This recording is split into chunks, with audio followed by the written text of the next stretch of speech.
Organic coatings के बारे में। ऑर्गेनिक कोटिंग्स कितने टाइप की होती है ये हमने डिस्कस किया था। ऑर्गेनिक कोटिंग में हमने सबसे पहले स्टार्ट किया था, that is the oil paint.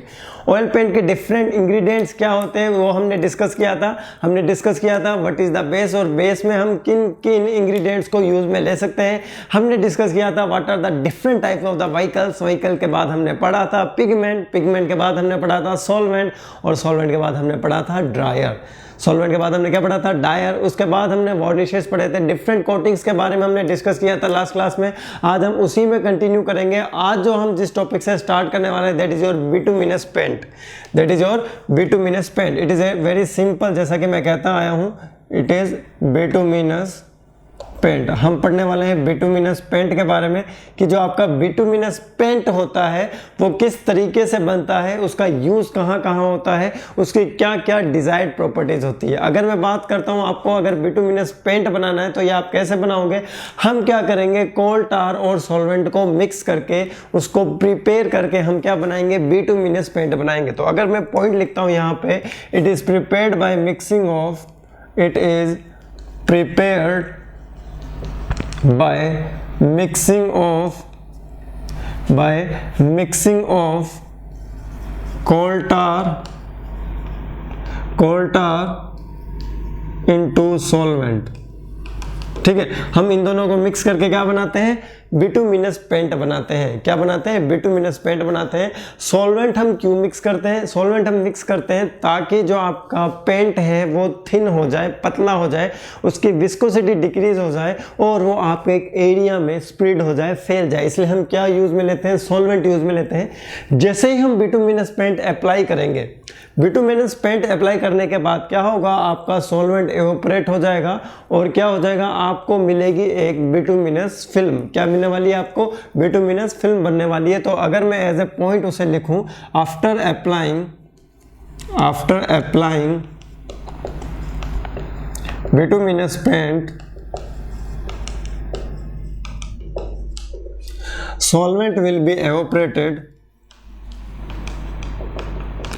solvent will be evaporated, and a bituminous film will be left on the surface of workpiece. तो ये चीज़ आपको याद होगी on the surface of workpiece. तो क्या हो जाएगा, पिछले वाली क्लास में भी हमने डिस्कस किया था कि आपका जो सॉल्वेंट होगा वो इवेपोरेट हो जाएगा और सॉल्वेंट के इवेपोरेट होने के बाद क्या होगा, लेफ्ट कौन रह जाएगा, कौन बच जाएगा, उसके बाद आपके बच जाएगा बिटुमिनस फिल्म बच जाएगी। क्या बच जाएगी, बिटुमिनस फिल्म बच जाएगी। अगर हम बात करते हैं बिटुमिनस फिल्म की प्रॉपर्टी की तो इट इज ए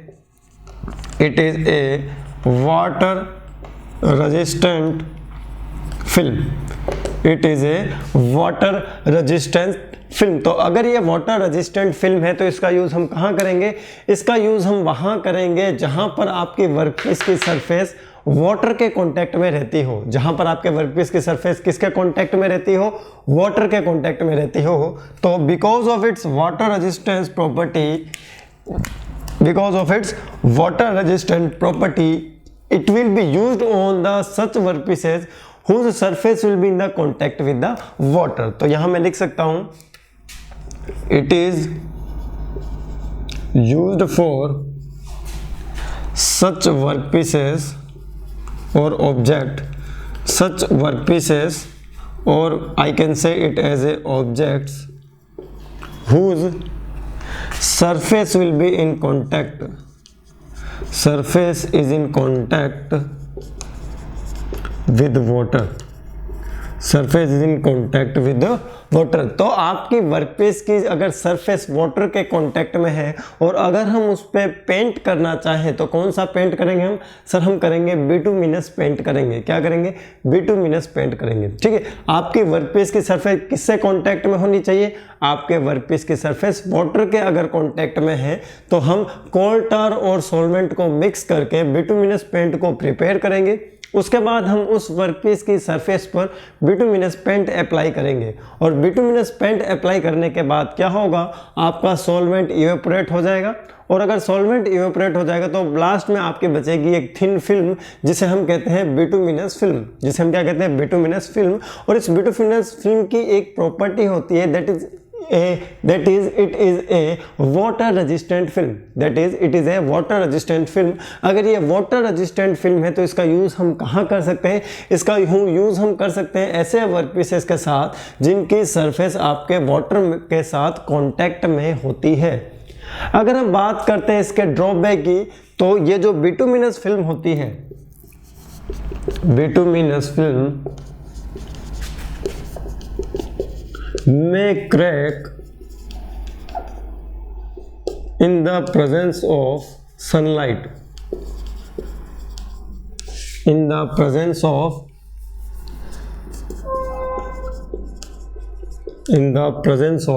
sunlight। तो सनलाइट की प्रेजेंस में क्या होता है, सनलाइट की प्रेजेंस में जो आपकी बिटुमिनस फिल्म होती है वो क्रैक हो जाती है। क्या हो जाती है, क्रैक। तो ये चीज़ आपको याद रखनी है, ये चीज़ें आपको क्या रखनी है, याद रखनी है। It is prepared by mixing of coal tar into solvent.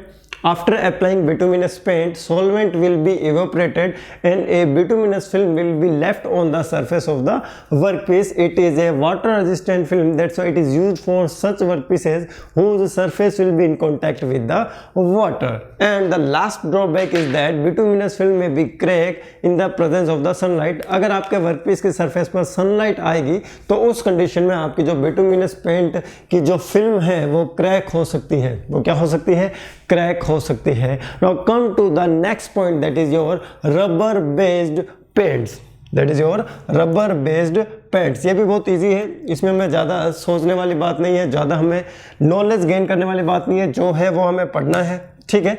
that is your rubber based paints, that is your rubber based paints। अगर क्वेश्चन आएगा तो इसी में ही फंसेगा, इससे बाहर क्वेश्चन नहीं जाएगा। तो आपके जो रबर बेस्ड पेंट होते हैं ये 3 टाइप के होते हैं। कितने टाइप के होते हैं, 3 टाइप के। तो अगर मैं बात करता हूँ पहले टाइप की, तो वो पहला टाइप होता है आपका क्लोरीनेटेड। पहला टाइप क्या होता है, पहला टाइप होता है chlorinated rubber based paint. Chlorinated rubber based paint पहला होता है आपका क्लोरीनेटेड रबर बेस्ड पेंट। तो पहला होगा ये, इसका आपको नाम याद रखना है कि रबर पेंट्स के क्या क्या एग्जांपल होते हैं। That is your chlorinated rubber based paint, that is your chlorinated rubber based paint. अगर हम बात करते हैं नेक्स्ट टाइप की, वो होता है आपका हिपेलॉन। वो क्या होता है आपका, हिपेलॉन। तो नेक्स्ट होता है आपका Hypalon. Hypalon rubber based paint, Hypalon rubber based paint. दूसरा आपको याद रखना है हिपेलॉन। तीसरा आपको याद रखना है नियोप्रीन। तीसरा आपको क्या याद रखना है, नियोप्रीन याद रखना है। That is neoprene, neoprene rubber based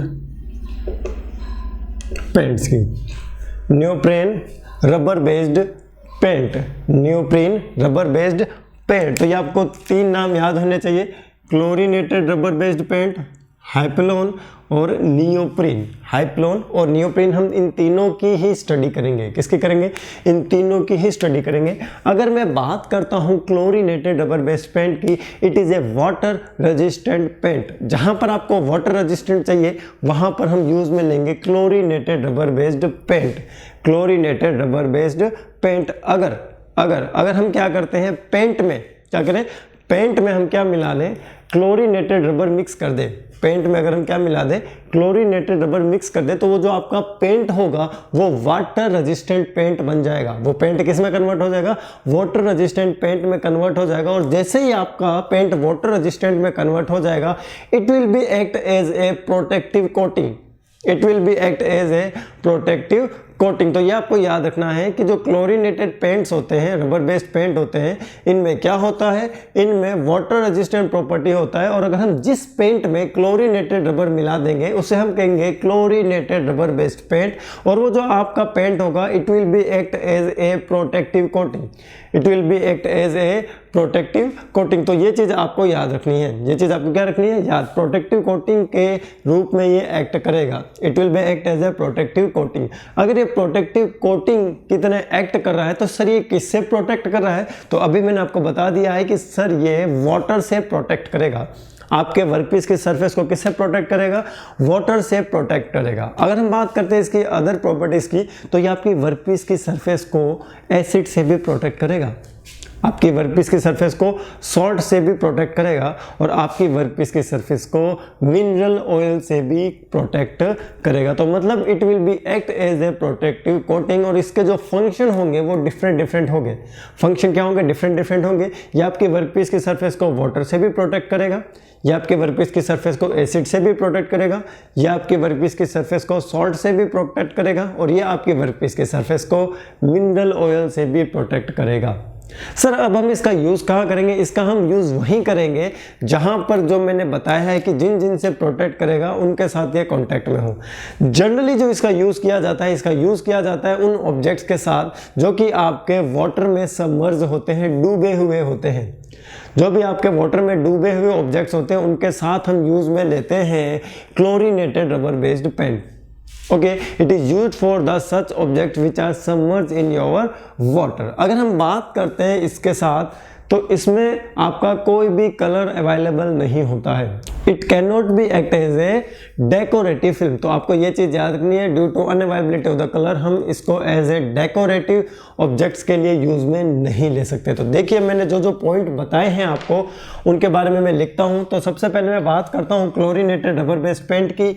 इसके इंपॉर्टेंट पॉइंट मैंने आपको क्या क्या बताए हैं वो बोर्ड पर हम देखेंगे, और देखने के बाद आप उसको अपनी नोटबुक में लिखेंगे। नोटबुक में लिखने के साथ साथ आपका एक यह भी काम होगा कि आपको इनको उसी टाइम याद रखने की कोशिश करनी है। तो अगर हम बात करते हैं क्लोरीनेटेड रबर बेस्ड पेंट की, so this is your first chlorinated rubber based paint. Chlorinated rubber based paints. तो इनके बारे में आपको पता लगाना है कि इनका क्या फंक्शन होता है, इनका क्या फंक्शन होता है। तो पहला चीज हमें लिखना है, it is a water resistant paint. It is a water resistant, it is water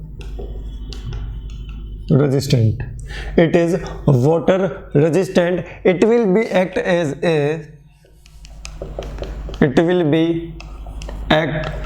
as a protective coating, it will be act as a protective coating. आपकी वर्कपीस की सरफेस को ये क्या करेगा, प्रोटेक्ट करेगा। वर्कपीस की सरफेस को क्या करेगा, प्रोटेक्ट करेगा। अगर हम बात करते हैं if chlorinated rubber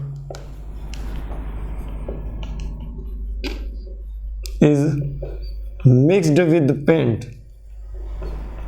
if chlorinated rubber is mixed with the paints, then what will happen, these paints are the water resistant paint, these paints are the water resistant paint. So if chlorinated rubber is mixed with paints, then paints become water resistive, paints become water resistive. It will protect the workpiece, it will protect the workpiece, it will protect the workpiece from acid, salt, mineral oil, water attack. मतलब इनका resistance increase कर देगा, acid resistive बना देगा, mineral oil resistive बना देगा, और water तो आपको मैंने बता ही दिया है कि it will be act as a water resistant, it will be act as a water resistant. अब हम बात करते हैं ऑब्जेक्ट्स की। It will be used for such objects which are submerged in water, which are submerge in water. तो जो water में submerge होंगे उनके साथ हम क्या यूज़ में लेंगे, उनके साथ हम यूज़ में लेंगे क्लोरीनेटेड रबर बेस्ड पेंट। क्या यूज़ में लेंगे? Chlorinated rubber based paint. तो ये चीज़ आपको याद रखनी है। अब हम बात करते हैं इसके नेक्स्ट पॉइंट की। तो इसका नेक्स्ट पॉइंट क्या होगा? इसका नेक्स्ट पॉइंट ये होगा कि जो क्लोरीनेटेड रबर बेस्ड पेंट है, chlorinated rubber based paint are not available in colors, are not available in colors। C for chlorinated, C for colors। तो इनमें कलर्स नहीं होगा, ठीक है, इनमें कलर्स नहीं होगा। therefore it can't be used for decorative objects. It can't be use for decorative objects. तो ये चीज़ें आपको with regarding chlorinated rubber based paint के रिस्पेक्ट में याद रखनी है। अब हम बात करते हैं हिपेलोन। किसकी बात करें हम? हिपेलोन की, ठीक है। So the next is the second one. This is the first of the rubber based paint, first of the rubber based paint. तो ये पॉइंट्स आपको याद रखने हैं सारे, ये पॉइंट्स आपको क्या रखने हैं? याद रखने हैं सारे। इन पॉइंट्स को याद रखोगे तभी आपका क्वेश्चन हो पाएगा, ठीक है। Second is your Hypalon. Second is your Hypalon. Hypalon, Hypalon rubber based paint, Hypalon rubber based paints. तो ये चीज आपको याद रखनी है। नेक्स्ट जो टाइप होता है उसके बारे में हम डिस्कस करते हैं। हिपेलोन के बारे में अगर हम फर्स्ट पॉइंट की बात करें तो it is produced with the chlorosulfonated polyethylene. Chlorosulfonated polyethylene. तो इसका आपको याद रखना है कि ये किससे प्रोड्यूस होता है। It is produced by, first point है, it is produced by क्लोरोसल्फोनेटेड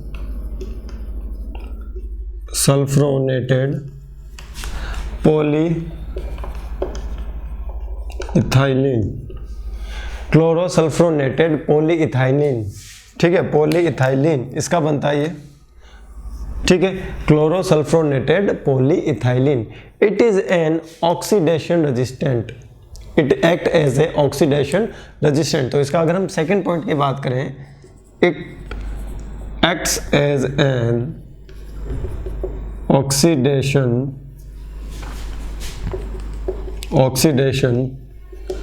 resistant, it acts as an oxidation resistance। Now come to the next point that it is available in colors, it is available in colors। तो ऊपर वाला colours में available नहीं था, ये वाला आपका कलर्स में क्या होगा? अवेलेबल होगा। ये चीज आपको याद रखनी है, ठीक है। It is available in colours. तो ऊपर वाला कलर्स में नहीं था, ऊपर वाला कलर्स में नहीं था, ठीक है, नॉट अवेलेबल। ऊपर वाला कलर्स में अवेलेबल नहीं था, but this will be available in the colours, this will be available in the colours. It has the temperature resistance property, it has temperature resistance property. मतलब ये आपके टेम्परेचर के wide range में काम कर सकता है। टेम्परेचर रेंज की अगर हम बात करते हैं तो क्या टेम्परेचर रेंज होगा सर इसका? इसका आपका टेम्परेचर रेंज होगा -62 degree centigrade to 155 degree centigrade. -62 degree centigrade to 155 degree centigrade के बीच में यह आपका पेंट काम कर सकता है। इस पेंट पर कोई भी इफेक्ट नहीं आएगा टेम्परेचर का, इस पेंट पर कोई भी इफेक्ट नहीं आएगा टेम्परेचर का। That's why it will be act as an temperature resistant, that's why it will be act as an temperature resistant। So now come to the next type of the rubber based paint, that is your neoprene, that is your neoprene, ठीक है। तो neoprene के बारे में अब हम बात करते हैं। आपका थर्ड नंबर पॉइंट है, आपको हिपेलोन में क्या याद रखना है? It is produced by chlorosulfonated polyethylene. और उसके बाद आपको याद रखना है it act as a oxidant resistant, ये ऑक्सीडेशन का रेजिस्टेंस करता है, उसको होने नहीं देता है। ऑक्सीडेशन मतलब होता है ऑक्साइड लेयर का फॉर्मेशन होना, ठीक है। It is available in the colours, ये कलर्स में अवेलेबल होता है और ये एक टेम्परेचर रेजिस्टेंट होता है। कैसा होता है? Temperature resistant. और ये किस रेंज में टेम्परेचर रेजिस्टेंट होता है? This will be in your -62 degree centigrade to 155 degree centigrade. तो ये चीज़ें आपको याद रखनी है, आपके किसके लिए? हिपेलॉन के लिए याद रखनी है। So the next is your neoprene, जो आपका थर्ड है that is your neoprene. Neoprene rubber based paints, neoprene rubber based paint. अगर हम बात करते हैं नियोप्रीन बेस्ड पेंट्स के डिफरेंट पॉइंट्स के बारे में, तो सबसे पहला पॉइंट होगा it is mixed with solvent. It is mixed with solvent, it is mixed with solvent. तो सॉल्वेंट अब तक आपको याद हो चुका होगा कि सॉल्वेंट का फंक्शन क्या होता है। Solvent is also known as a thinner. After evaporating solvent, a neoprene film will be produced on the surface of workpiece. A neoprene film will be produced on the surface of the workpiece. आपको इसके बारे में और क्या याद रखना है? It is a highly chemical resistive film. It is a highly chemical resistive film. तो इसके बारे में आपको याद रखना है it is a highly chemical resistive film. तो इस पे केमिकल का कोई भी इफेक्ट नहीं होता है, इस पर केमिकल का कोई भी इफेक्ट नहीं होता है। तो इसकी प्रॉपर्टी के बारे में आपको याद रखना है it is a chemical resistive film. तो जहाँ पर आपको केमिकल रेजिस्टेंस देना है तो आप यूज़ में लेंगे नियोप्रीन फिल्म का। अगर आपको यूज़ में लेना है ऑक्सीडेंट रेजिस्टेंट तो आप यूज़ में लोगे क्या? हेपेलॉन रबर बेस्ड फिल्म का। तो फिर अगर आपको लेना है वाटर रेजिस्टेंट तो आप क्या ले सकते हो? आप ले सकते हो क्लोरीनेटेड रबर बेस्ड पेंट ले सकते हो। तो वाटर के लिए अलग है, वाटर के लिए अलग है, टेम्परेचर के लिए अलग है और केमिकल के लिए अलग है। तो आप एक चूज कर सकते हो according to the desired properties required by the object की आपके ऑब्जेक्ट को किस टाइप की प्रॉपर्टी रिक्वायर्ड है और आपको किस इन्वायरमेंट में उस ऑब्जेक्ट को यूज में लेना है। तो एक्चुअली ये सब हमें एक जैसा ही नजर आएगा, तो एक दो बार पढ़ोगे आप इसे तब आप इन सभी चीज़ों को डिफ्रेंशिएट कर पाओगे। तो यहाँ पर आपका क्या होता है? रबर बेस्ड पेंट कंप्लीट होता है। क्या कंप्लीट होता है? रबर बेस्ड कंप्लीट होता है। अब हम बात करने वाले हैं नेक्स्ट पॉइंट की, जो कि बहुत इंपॉर्टेंट है आपका with regarding your examination, that is ग्लेवेनाइजिंग।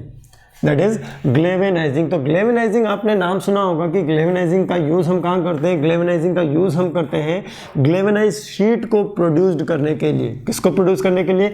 ग्लेवेनाइज sheet को प्रोड्यूस करने के लिए। तो आप हमेशा ध्यान रखना कि कोई भी अगर हम कोटिंग कर रहे हैं तो हमारा जो मेन एम होता है we are using the coating in order to give the corrosive resistant. In order to give the corrosive resistance मतलब हमें क्या करना है? हमें हमारे ऑब्जेक्ट को इन्वायरमेंट से प्रोटेक्ट करना है।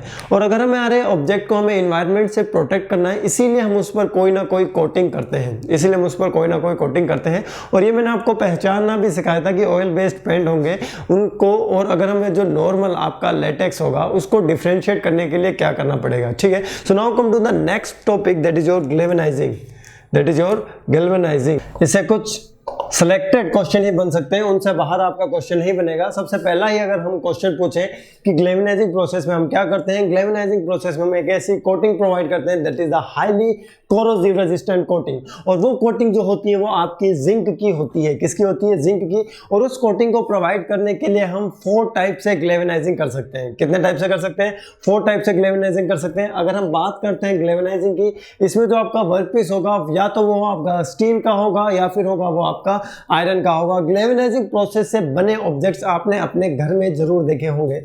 आपके घर में जो आपके बाथरूम में जो बकेट्स होती है, अगर वो आयरन की है या फिर स्टील की है तो उसके ऊपर ग्लेवेनाइजिंग प्रोसेस 101% किया होता है in order to prevent the workpiece from the corrosion. आपके वर्कपीस को कोरोजन से बचाने के लिए हम क्या प्रोसेस यूज में लेते हैं? ग्लेवेनाइजिंग प्रोसेस हम यूज में लेते हैं। अगर हम बात करते हैं कि ये ग्लेवेनाइजिंग प्रोसेस होता क्या है, it is A electrochemical process, it is A electrochemical process. तो देखिए अगर हम बात करते हैं इसमें होता क्या है, it is a process based on, it is a process based on electrochemical action, electrochemical action. तो it is a process which is based on electrochemical action. अगर हम इसमें बात करते हैं, it is used to provide a highly corrosive resistance coating on the surface of workpiece. It is used to provide a highly corrosive resistance coating on the surface of the workpiece। आपके workpiece की surface पर एक highly corrosive resistance coating provide करने के लिए हम process जो use में लेते हैं उसे हम कहते हैं ग्लेवेनाइजिंग। उसे हम क्या कहते हैं, ग्लेवेनाइजिंग कहते हैं। अगर हम बात करते हैं कोटिंग मटेरियल की, तो आपका कोटिंग मटेरियल क्या होता है, जिंक होता है, और आपका वर्कपीस का मटेरियल क्या होता है, स्टील होता है। तो अगर हम बात करते हैं इन दिस प्रोसेस, अगर हम बात करते हैं इसमें कौन सा मेटल आपका एज ए कोटिंग यूज में लिया जाता है, तो in this process zinc is used as a coating material for the workpiece of iron और स्टील। आयरन या फिर स्टील के जो वर्कपीसेस होंगे उनके लिए हम कौन सा कोटिंग मटेरियल यूज में लेंगे, जिंक लेंगे। तो आपको इसमें यहाँ याद रखना है जिंक, बहुत याद रखना है, दिमाग में घुस जाना चाहिए ये जिंक। जिंक ऐसा वर्ड है, सिर्फ with the help of the zinc आप क्या कर सकते हो, ग्लेवेनाइजिंग के क्वेश्चन को सॉल्व कर सकते हो। मोस्ट प्रोबेबली जो क्वेश्चन आ सकता है that will be based on the material of the coating, that will be based on your material of the coating. अब हम बात करते हैं कि इस प्रोसेस की कॉस्ट के बारे में कि ये जो प्रोसेस है ये बहुत ही कम कॉस्टली प्रोसेस है, इसमें आपको ज़्यादा स्किल लेबर की रिक्वायरमेंट नहीं होती है। It is a low cost process, it is a low cost process as compare to the other coating process, क्योंकि इसमें जो इक्विपमेंट्स यूज में आते हैं उनकी जो इनिशियल और मेंटेनेंस कॉस्ट होती है वो as compare to the other process क्या होती है, कम होती है। As compare to other process वो क्या होगी, वो कम होगी। अगर हम बात करते हैं different type of your galvanizing process, तो उसमें जो फर्स्ट टाइप का जो ग्लेवेनाइजिंग प्रोसेस होता है that is your hot dipping galvanizing, that is your hot dipping galvanizing. तो ये आपको पता चल गया होगा कि इसमें हम क्या करने वाले हैं। हॉट डिपिंग ग्लेवेनाइजिंग में हम क्या करने वाले हैं, आपने हॉट डिपिंग पढ़ा होगा, सेम वही प्रोसेस इसमें ही होता है, सेम वही प्रोसेस क्या होगा, इसमें ही होने वाला है। तो हॉट डिपिंग ग्लेवेनाइजिंग के बारे में देखिए, उसमें क्या क्या डिफरेंट स्टेप होते हैं, जिस स्टेप्स की हेल्प से हम क्या करते हैं, ऑब्जेक्ट की ग्लेवेनाइजिंग करते हैं, ऑब्जेक्ट के ऊपर आप जिंक की कोटिंग को प्रोवाइड करते हो। So come to the first type of the galvanizing process, that is your hot dipping galvanizing, that is your hot dipping galvanizing. Hot dipping galvanizing, hot dipping galvanizing के first step में हम क्या करते हैं, देखिए hot dipping ग्लेवेनाइजिंग का first step में हम वर्कपीस की सरफेस को क्लीन करते हैं। वर्कपीस के सरफेस को क्या करते हैं, क्लीन करते हैं with the help of the cleaning medium, with the help of the cleaning medium. और वर्कपीस की सरफेस को क्लीन करने के बाद हम क्या करेंगे, उसका टेम्परेचर इंक्रीज करेंगे, उसका टेम्परेचर हम लेके जाएंगे रिक्रिस्टलाइजेशन टेम्परेचर तक, और उसके बाद हम उसकी करेंगे कूलिंग। उसके बाद हम उसकी क्या करेंगे, स्लो कूलिंग करेंगे। और स्लो कूलिंग करने से क्या होगा, अगर आपकी वर्कपीस की सरफेस के अंदर, अगर आपकी वर्कपीस की सरफेस के अंदर कोई स्ट्रेसेस होती हो तो वो रिलीव हो जाए। अगर आपके वर्कपीस की स्ट्रेसेस हो तो वो क्या हो जाए, आपके वर्कपीस की सरफेस के अंदर स्ट्रेसेस हो तो वो क्या हो जाए, रिलीव हो जाए। तो उनकी इंटरनल स्ट्रेसेस को रिलीव करने के लिए हम जो प्रोसेस यूज में लेने वाले हैं उसमें हम क्या करेंगे, वर्कपीस के टेम्परेचर को इंक्रीज करेंगे up to the recrystallization temperature, और उसके बाद हम उसको डिक्रीज करेंगे। तो डिक्रीज करने से एक प्रोसेस होता है जिसका नाम आपको पता होगा, एनीलिंग। और एनीलिंग करने से क्या होगा, आपकी वर्कपीस की जो इंटरनल स्ट्रेसेस है जो उसमें स्टोर हो चुकी थी वो क्या हो जाएगी, वो रिलीव हो जाएगी। और जैसे आपकी इंटरनल स्ट्रेसेस रिलीव होगी तो हम उसका जो टेम्परेचर है, वर्कपीस का टेम्परेचर, उस पॉइंट तक लाएंगे जहां तक आपके मोल्टन बाथ का टेम्परेचर है, जहां तक आपके मोल्टन बाथ का टेम्परेचर है। So sir what do you mean by the molten bath? तो आपके पास क्या होगा, आपके पास जिंक का, जिसका जिंक का मोल्टन बाथ होगा, मतलब जिंक को मेल्ट करके हम एक कंटेनर में रखेंगे, जिंक को मेल्ट करके हम क्या करेंगे, कंटेनर में रखेंगे।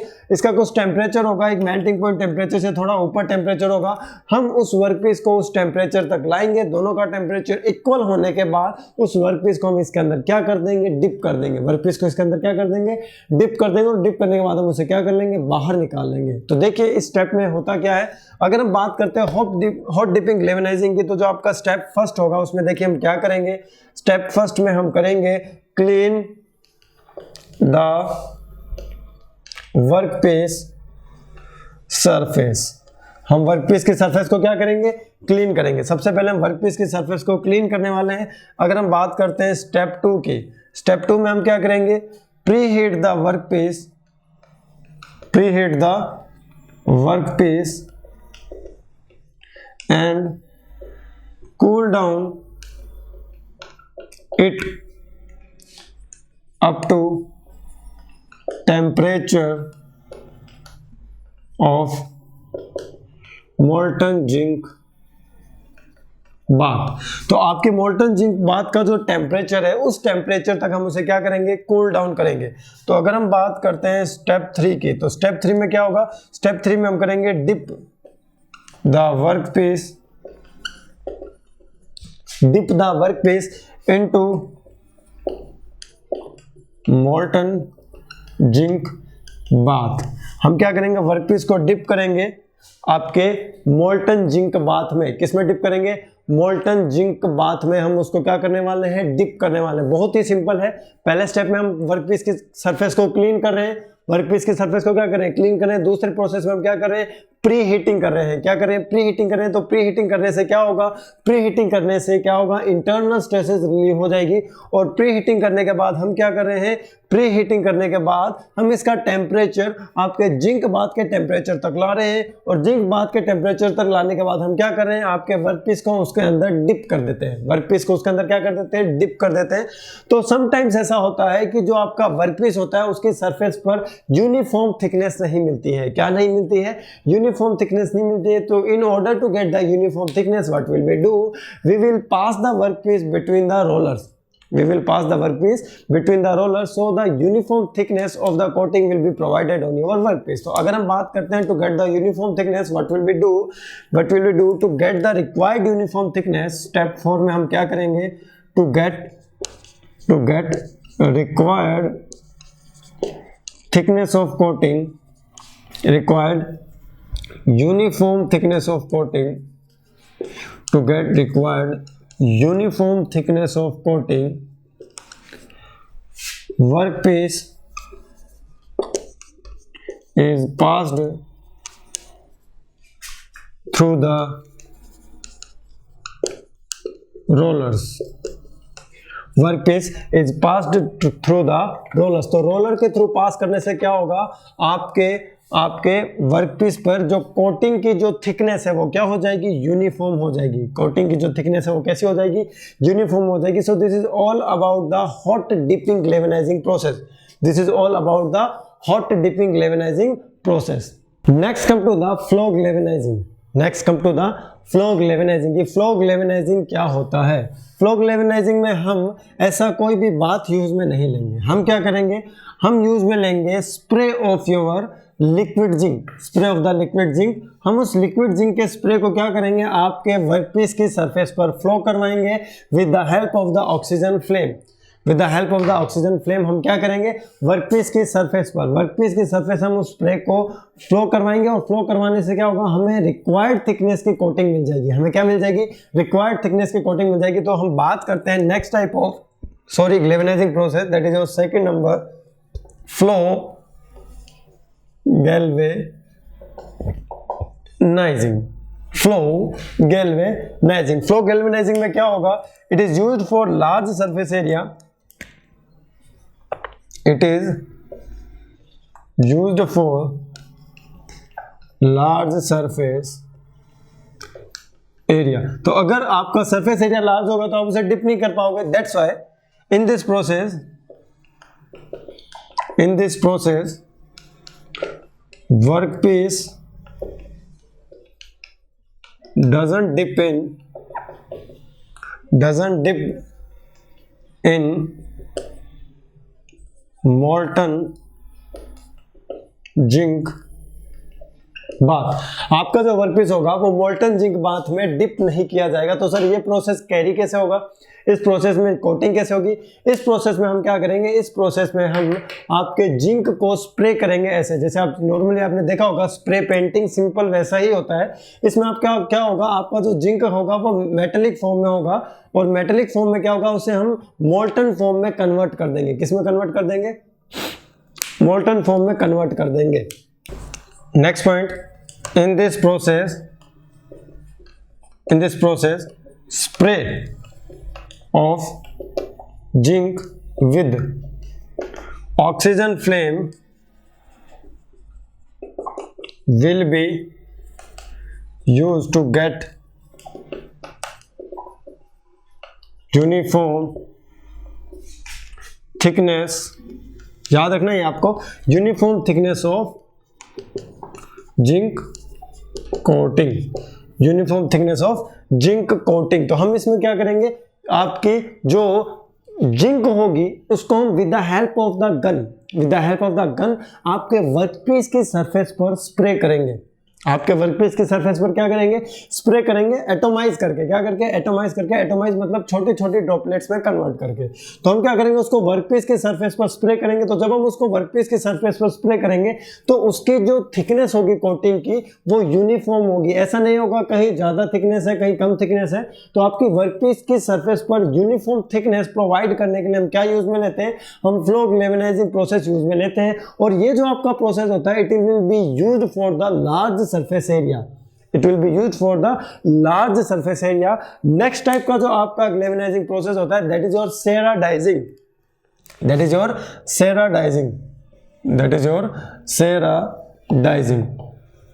इस सेराडाइजिंग में क्या होता है, इस सेराडाइजिंग में आप क्या करते हो, आप एक बॉक्स लेते हो। क्या लेते हो?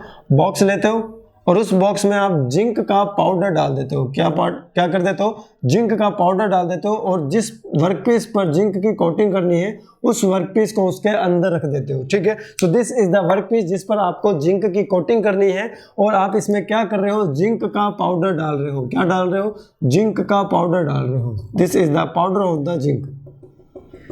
This is the powder of the zinc. आप क्या कर रहे हो, उसके अंदर जिंक का पाउडर डाल रहे हो। ये डाल दिया, ये डाल दिया। फिर उसके बाद हम क्या करेंगे, इसका हम टेम्परेचर इंक्रीज करेंगे, और टेम्परेचर इंक्रीज करने से क्या होगा, आपका जो ये वर्कपीस है इसकी सरफेस पर जिंक की कोटिंग प्रोड्यूस हो जाएगी। इसकी सरफेस पर क्या हो जाएगी, जिंक की कोटिंग प्रोड्यूस हो जाएगी। और ये जो सेराडाइजिंग जो इसका नाम आया, ये इसलिए आया क्योंकि यहाँ पर जो कोटिंग प्रोड्यूस हो रही है, it is done with the help of the zinc sulphide. It is done with the help of the zinc sulphide. तो अगर हम बात करते हैं इसके डिफरेंट पॉइंट्स की, तो इसके डिफरेंट पॉइंट्स क्या होंगे जिन्हें आपको याद रखना है। देखिए, generally it is used for the small object, क्योंकि आपके बॉक्स में तो स्मॉल ऑब्जेक्ट ही आएगा, लार्ज सरफेस एरिया वाला नहीं आएगा।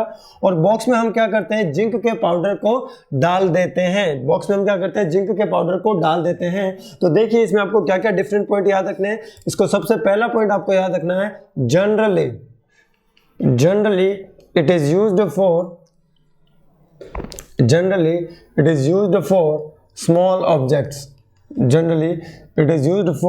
small objects. आपके स्मॉल ऑब्जेक्ट्स के लिए इस प्रोसेस को यूज में लिया जाता है। सेकंड पॉइंट की अगर मैं बात करूं, इन दिस प्रोसेस ए बॉक्स और कंटेनर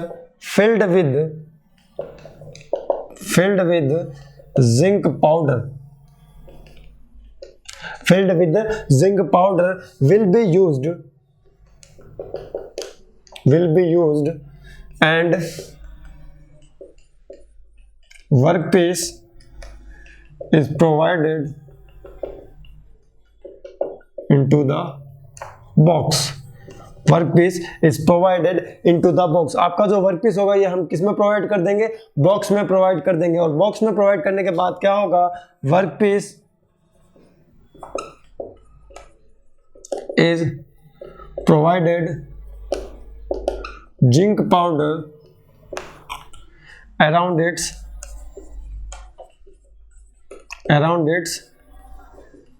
सरफेस। तो आपको क्या याद रखना है, आपके वर्कपीस की सरफेस के चारों ओर क्या होना चाहिए, जिंक का पाउडर होना चाहिए। क्या होना चाहिए, जिंक का पाउडर होना चाहिए। अगर हम बात करते हैं नेक्स्ट पॉइंट की, that is heat is provided to the box. Heat is provided to the box, और बॉक्स को हीट प्रोवाइड करने से क्या होगा, zinc powder will be vaporized, zinc powder will be vaporized, zinc powder will be vaporized. आपका zinc powder क्या होगा, वो वेपोराइज्ड हो जाएगा। क्या हो जाएगा, वो वेपोराइज्ड हो जाएगा। अगर हम बात करते हैं नेक्स्ट पॉइंट की, ऊपर लिखता हूं, चलो मैं इसको, अगर हम बात करते हैं नेक्स्ट पॉइंट की, तो आपका नेक्स्ट पॉइंट क्या होगा, देखिए आपका नेक्स्ट पॉइंट होगा, after vaporisation of zinc powder, after vaporization of zinc powder, a zinc coating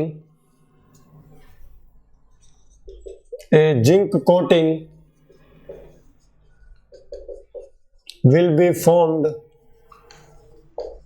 by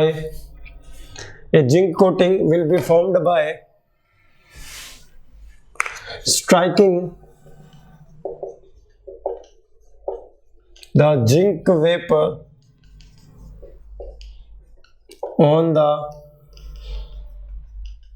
surface of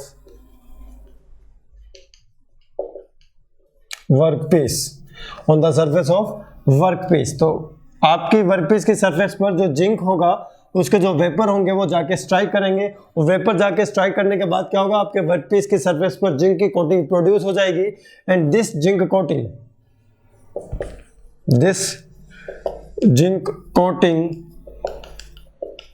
is the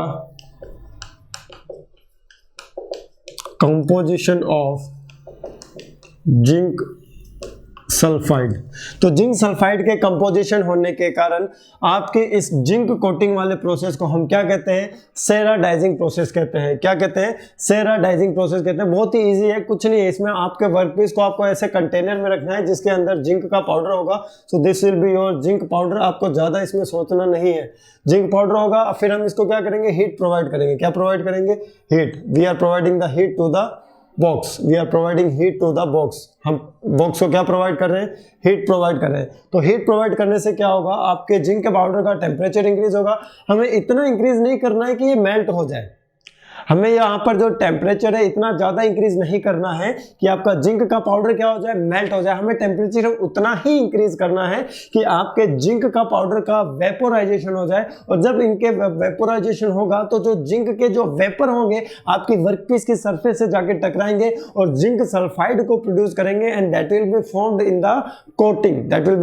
the coating, on the surface of the workpiece. इसलिए zinc sulphide होने के कारण इस प्रोसेस को हम क्या नाम देते हैं, सेराडाइजिंग नाम देते हैं। क्या नाम देते हैं, सेराडाइजिंग नाम देते हैं। अगर हम बात करते हैं next type of galvanizing process, ये आपको पता है, इसमें आपको ज्यादा कुछ बताने वाली बात ही नहीं है। ये प्रोसेस हम बिल्कुल डेप्थ में डील कर चुके हैं। That is your electroplating galvanizing. बहुत ही सिंपल है, अब तो नाम पता चल के ही आपको याद आ गया होगा कि इस प्रोसेस में होने क्या वाला। एक्चुअली देखिए, जो नेक्स्ट है आपका 4th नंबर का, that is your electroplating galvanising. तो इलेक्ट्रोप्लेटिंग आपको पता है कि इलेक्ट्रोप्लेटिंग प्रोसेस में क्या होता है, हम एक मेटेलिक वर्कपीस पर किसी दूसरे मेटल की लेयर को क्या करते हैं, प्रोड्यूस करते हैं। और वो हम किसकी हेल्प से करते हैं, इलेक्ट्रोप्लेटिंग प्रोसेस की हेल्प से करते हैं। इसमें क्या होता है, आपका वर्कपीस क्या होता है बताइए, आपका वर्कपीस होता है कैथोड, और जिस मेटल की आपको कोटिंग करनी होती है वो क्या होता है, एनोड होता है। तो सेम हम इसी में करेंगे। आपको कोटिंग किसकी करनी है, आपको जिंक की कोटिंग करनी है, तो आपको जिंक को क्या बनाना पड़ेगा, एनोड बनाना पड़ेगा। और जिस पर आपको कोटिंग करनी है, वर्कपीस पर कोटिंग करनी है, उसे आपको क्या बनाना पड़ेगा, कैथोड बनाना पड़ेगा। ये जो प्रोसेस मैंने आपको बताया था, तो एक चीज ये पॉइंट भी मैंने बताया था कि it is a very slow process, it is a very slow process. तो ये आपका बहुत ही धीमा प्रोसेस है, it is a very slow process. और स्लो प्रोसेस होने के कारण क्या होता है, ये इसका एक ड्रॉबैक है। स्लो प्रोसेस होने के कारण क्या है, इसका एक ड्रॉबैक है। तो इलेक्ट्रोप्लेटिंग ग्लैमनाइजिंग में कुछ नहीं होगा, आपका जो एनोड होगा जिसकी आपको कोटिंग करनी है कैथोड पर, वो क्या हो जाएगा, जिंक हो जाएगा। बस आपको इसका एक ड्रॉबैक याद रखना है कि it is a very slow process, it is a very slow process. ये आपको इसका क्या याद रखना है, ये आपको इसका प्रोसेस याद रखना है कि इस प्रोसेस का ये एक ड्रॉबैक है, इस प्रोसेस का ये क्या एक ड्रॉबैक है। और स्लो प्रोसेस होने के कारण ये वाला जो आपका प्रोसेस है, it cantt B used for mass production, it can't B used for mass production. ये आपके मास प्रोडक्शन के लिए यूज में नहीं लिया जा सकता है, ये मास प्रोडक्शन के लिए यूज में नहीं लिया जा सकता है। तो ये चीज आपको क्या रखनी है, इसमें याद रखनी है। तो मिलते हैं नेक्स्ट क्लास में, बाय बाय, टेक केयर।